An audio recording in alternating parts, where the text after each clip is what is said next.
দর্শক মন্ডলী আসসালামু আলাইকুম, সবাই কেমন আছেন? আমরা সালামিরি স্পটে আছি। আজকে খুব রৌদ্র, বিশাল রৌদ্রে আসলে শুটিং করতে পারতেছি না, বিশাল গরম।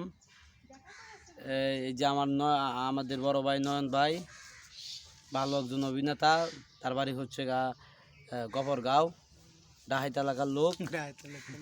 যাই হোক,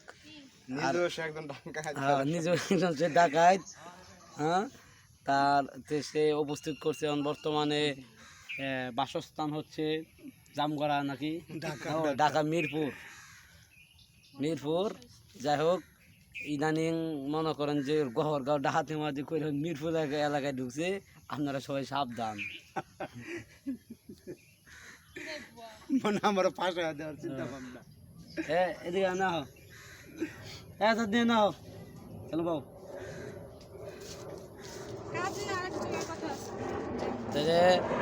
ডাকাইত এলাকার লোক সাবধান থাকবেন, কারণ কখন কার উপরে আক্রমণ শুরু করে দেওয়া বলা যায় না, কখন কার বাড়িতে ডাকাইতে হয় ডাকাতি করে খাওয়া যায় না। মিরপুর এলাকায় ঢুকেছে, অলরেডি খাওয়া শুরু করে দিছে।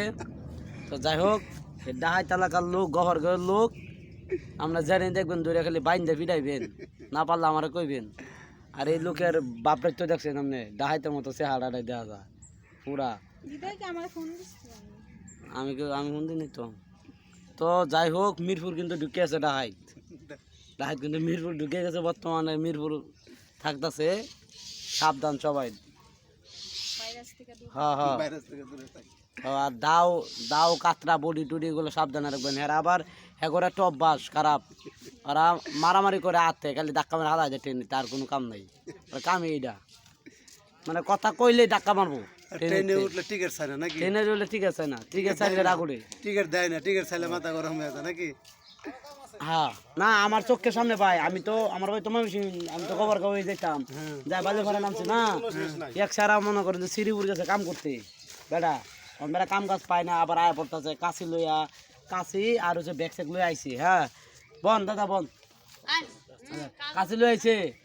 ওই হালার কাছে টিডি টিয়া চাইতেছে, টিডি রে কইতেছে, কয় ভাই নাই, আবার চাইতেছে। আর তো মনে কর না মাথা মিটা গরম, না চাইছে গেলে না, গরম তো আগের থেকে বেড়া গেছে, কামে পাইলো না, কাম বেড়া তো নাই, টেয়া হয়েছে বেড়া যে বিড়ি কাপ হইতে নাই। এক কথা বারবার কয় মে টেয়া দেন উঠছেন কে, পরে তো হালার আরো ধরে এক নগদ ফিক্কা মারছে ভাই, কারণ চলতে নিতে ফিক্কা মারছে।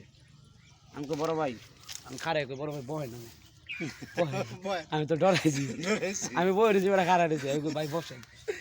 আমরা আবার গফরগাঁও টেনশন করেন না। যাই হোক, এটা একটা বিনোদন করলাম। আসলে ঘটনাটা সত্যি, কিন্তু আমি নিজের চোখে দেখি নাই, এটা পুরাটা মিস কথা কইছি।